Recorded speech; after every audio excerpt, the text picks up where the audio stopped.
जय हिंद साथियों, मैं अपने इस वीडियो में आपका पुनः स्वागत करता हूं। दोस्तों, आज हम लोग बात करेंगे चुंबकीय फ्लक्स किसे कहते हैं। तो सामान्यतः हम ये जानते हैं, पहले चैप्टर में हमने पढ़ा था विद्युत फ्लक्स। तो विद्युत फ्लक्स अगर आपने पढ़ा है अच्छे से, तो बस उसी का ये मतलब उसी का सेम टू सेम वैसा ही है जैसे उसमें हमने पढ़ा था। सारा कुछ इसमें भी वैसा ही मिलने वाला है। तो चलिए आइए शुरू करते हैं। पहले हम लोग बात कर लेते हैं विद्युत फ्लक्स क्या है। तो विद्युत फ्लक्स की परिभाषा ये थी कि विद्युत क्षेत्र में रखे किसी काल्पनिक पृष्ठ से गुजरने वाली कुल वैद्युत बल रेखाओं की जो संख्या होती है उसे हम लोग कहते थे विद्युत फ्लक्स। ठीक उसी तरह अब हम लोग बात करने वाले हैं चुंबकीय फ्लक्स की। तो चुंबकीय फ्लक्स की परिभाषा क्या है। यदि मान लीजिए सपोज दैट अगर कोई एक चुंबकीय क्षेत्र है, ये एक समान चुंबकीय क्षेत्र है, और अगर इसी चुंबकीय क्षेत्र में हम कोई काल्पनिक पृष्ठ एक रख देते हैं, एक कोई क्या करें काल्पनिक पृष्ठ रख दें, तो इस काल्पनिक पृष्ठ से जितनी चुंबकीय बल रेखाएं क्रॉस करेंगी यानी गुजरेंगी, उन्हीं की संख्या को हम लोग कहेंगे चुंबकीय फ्लक्स। और अगर देखिए हम बात करें विद्युत फ्लक्स में, तो उसको हम लोग बेसिकली फाई ई से प्रदर्शित करते थे। तो लेकिन अगर हम बात करें चुंबकीय फ्लक्स को, तो इसको हम लोग फाई बी से प्रदर्शित करते हैं। तो ये ध्यान देना है, जैसे चुंबकीय विद्युत फ्लक्स को फाई ई से, तो चुंबकीय फ्लक्स को फाई बी से। और आपने पढ़ा था कि चुंबकीय फ्लक्स का जो मात्रक होता है वो पढ़ा था आपने विद्युत फ्लक्स का जो मात्रक आपने पढ़ा था ई ए कॉस थीटा। तो इसमें क्या होता है, ई की जगह क्या हो जाता है बी, तो इसका हो जाता है बी ए कॉस थीटा, इसका ये हो जाता है। और आपने पढ़ा एक फार्मूला सदिश वाले चैप्टर में, vector A dot vector V बराबर होता है ए बी कॉस थीटा। ठीक है, तो फाइनली यहाँ से अगर आप इसको लिखना चाहें तो आप ऐसे लिख सकते हैं, फाई बी बराबर जो होता है, अगर सदिश रूप में लिखना चाहें तो vector V dot vector A, तो इसका ये सदिश रूप हो जाता है। और अगर बात करें चुंबकीय फ्लक्स जो होता है, चुंबकीय फ्लक्स एक अदिश राशि है। ठीक है, तो ये इतनी बातें आपको ध्यान देना है। तो हमने चुंबकीय फ्लक्स का बेसिकली परिभाषा और सूत्र जो है डिस्कस कर लिया है। तो एक बार फिर से रिकॉल कर लीजिए। जैसे चुंबकीय फ्लक्स की अगर परिभाषा की बात करें, तो चुंबकीय क्षेत्र में रखे किसी काल्पनिक पृष्ठ से गुजरने वाले कुल चुंबकीय बल रेखाओं की संख्या चुंबकीय फ्लक्स कहलाती है। इसे फाई बी से प्रदर्शित करते हैं, या एक अदिश राशि है, और इसका फार्मूला ये होता है। ठीक है, अगर बात करें इसके नामकरण की बात करें, तो यहाँ पे फाई बी जो होता है, फाई बी का मतलब यह है चुंबकीय फ्लक्स है। ठीक है, और अगर बात करें बी क्या है, तो बी है चुंबकीय क्षेत्र, ए है जो यहाँ पे आपने काल्पनिक पृष्ठ माना उसका एरिया होता है, क्षेत्रफल। और थीटा की बात करें, तो थीटा जो यहाँ पे है ये चुंबकीय क्षेत्र की दिशा, और ये जो तल आपने बनाया है तल का एरिया वेक्टर, जो आपने पढ़ा होगा एरिया वेक्टर क्या होता है। जैसे सपोज दैट ये कोई तल है, तो इस तल से लंबवत गुजरने वाला जो सदिश होता है उसी को हम लोग क्षेत्रफल सदिश, या इसी को अंग्रेजी में एरिया वेक्टर कहते हैं।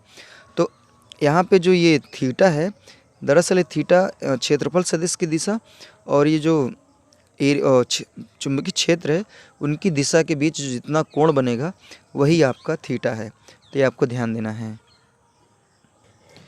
अब आइए हम लोग बात करेंगे कुछ विशेष स्थितियों के बारे में। तो पहली स्थिति ये है कि यदि मान लीजिए यहाँ पे अगर थीटा का मान मैं 0 रख दूँ, थीटा का मान 0 रखने का अर्थ ये है कि जो चुंबकीय क्षेत्र है उसकी दिशा और एरिया वेक्टर की दिशा के बीच जो कोण बन रहा है वो क्या होना चाहिए, 0 डिग्री होना चाहिए। तो जैसे मान लीजिए इसमें फिगर अगर बनाने की बात करें तो सेम फिगर यही बनेगा। मान लेते तो इसमें हम क्या करेंगे, काल्पनिक पृष्ठ को रख देते हैं, तो इसका जो एरिया वेक्टर बनेगा वो कुछ इसी तरफ ही बनेगा। यानी देखा जा रहा है कि चुंबकीय क्षेत्र की दिशा भी इधर ही है और एरिया वेक्टर की भी दिशा इधर ही है। तो यहाँ पे अगर हम लिखना चाहें तो यहाँ लिख सकते हैं फाई बी बराबर इस सूत्र में बी ए कॉस थीटा की जगह आप 0 रख दीजिए, तो हम जानते हैं कॉस 0 डिग्री को मान 1 होता है, तो यहाँ से हो जाएगा फाइनली फाई बी बराबर बी ए। ठीक है, तो इससे ये निष्कर्ष निकल रहा है कि यदि मान लीजिए थीटा का मान 0 डिग्री हो, अर्थात कहने के ये है कि चुंबकीय क्षेत्र की दिशा और एरिया वेक्टर की दिशा के बीच जो कोण बन रहा है अगर वो 0 डिग्री होता है, तो उस दौरान मैक्सिमम चुंबकीय बल रेखाएं गुजरेंगी इस पृष्ठ से। ये तो पहली स्थिति हुई। दूसरी स्थिति में अगर बात कर लें, यदि मान लीजिए थीटा का मान जो है हम मान लेते हैं 90 डिग्री हो जाए, 90 डिग्री। अच्छा, अगर थीटा का मान 90 डिग्री होगा तो इसका फिगर बनेगा कैसे, तो हमें क्या करना पड़ेगा, इसमें जो सतह है उसको ऐसे रखना पड़ेगा कि उसमें क्या बने, कोण 90 डिग्री। तो इस तरह रखेंगे और यहाँ से देखिए कोण, ये एरिया वेक्टर कुछ इधर जा रहा है, ठीक है। तो चुंबकीय बल रेखाएं इधर है और एरिया वेक्टर इधर, इनके बीच 90 डिग्री कोण है। तो फाइनली अगर यहाँ से हम लिखेंगे तो फाई बी बराबर हो जाएगा बी ए कॉस 90 डिग्री, और हम जानते हैं कॉस 90 डिग्री का मान 0 होता है। तो फाइनली यहाँ से फाई बी हो जाएगा, फाई बी बराबर 0 डिग्री। तो इसका मतलब ये है कि अगर मान लीजिए जो ये तल है, अगर ये चुंबकीय क्षेत्र के 36 में, जैसे इसमें देखिए लंबवत रखा गया है, अगर तल 36 में रख दिया जाए तो जो चुंबकीय फ्लक्स होगा वो 0 होगा। अर्थात कहने का ये है कि उससे कोई भी चुंबकीय बल रेखाएं गुजरेंगी नहीं। उसी तरह ये दूसरी कंडीशन रही। तीसरी कंडीशन की अगर बात करें तो यदि मान लीजिए थीटा बराबर हम रख देते हैं 180 डिग्री। 180 डिग्री रखने का अर्थ ये है, फिगर सेम ऐसे ही बनेगा, लेकिन इसमें जो एरिया वेक्टर होगा क्या करेंगे, अपोजिट वाला लेंगे, ठीक है। तो यही सी फार्मूले पर रखेंगे तो यहाँ से हो जाएगा फाई बी बराबर बी ए कॉस 180 डिग्री, और सामान्यतः हम जानते हैं कॉस 180 डिग्री का मान -1 होता है। तो यहाँ से फाई बी जो हो जाएगा, ये हो जाएगा माइनस का बी ए, ठीक है। तो यहाँ से एक निष्कर्ष ये निकल रहा है कि यदि मान लीजिए जो थीटा का मान है अगर वो 180 डिग्री रख देते हैं तो जो चुंबकीय बल रेखाएं होंगे वो मैक्सिमम गुजरेंगे, लेकिन वो नेगेटिव होगा उसका मान, ठीक है। विपरीत दिशा में मैक्सिमम चुंबकीय बल रेखाएं गुजरेंगी। तो उम्मीद करूंगा यहाँ तक बातें हमारी क्लियरली समझ में आ गई होगी। अब आइए हम लोग बात करेंगे चुंबकीय फ्लक्स के मात्रक और बीमा की बात करेंगे। तो चुंबकीय फ्लक्स का जो एसआई मात्रक होता है वो होता है वेबर, या इसी को न्यूटन मीटर अपॉन एम्पियर भी कहते हैं। अगर इसके अन्य मात्रकों की बात करें तो इसका अन्य मात्रक जैसे जूल बटे एम्पियर, या जूल इंटू सेकंड बटे कुलाम, या इसी का एक मात्रक होता है बोल्ट इंटू सेकंड। तो ये कुछ इसके मात्रक हुए। अगर बात करें हम इसकी बीमा की तो यहाँ इसका जो एक मात्रक है न्यूटन मीटर अपॉन एम्पियर, तो यहीं से इसकी बीमा निकाल सकते हैं। तो न्यूटन हम जानते हैं बल का मात्रक होता है, तो बल की बीमा हम लिखेंगे MLT -2 इंटू, और यहाँ मीटर को बीमा में L से लिखेंगे बटे एम्पियर की बीमा हो जाएगी A, ठीक है। तो फाइनली यहाँ से इसका मल्टीप्लाई इसमें कर देंगे तो हो जाएगा ML2T -2, और ये ऊपर जाएगा तो हो जाएगा इंटू A की पावर -1।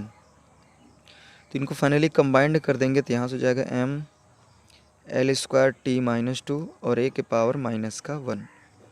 तो ये इसकी फाइनली क्या हो जाएगी, बीमा। तो उम्मीद करूँगा दोस्तों यहाँ तक बात हमारी क्लियरली समझ में आई होगी। चुंबकीय फ्लक्स में आज हमने समझा परिभाषा, इसका फार्मूला और इसकी कुछ विशेष स्थितियाँ, साथ ही साथ इनके मात्रक और बीमा को समझने का प्रयास किया।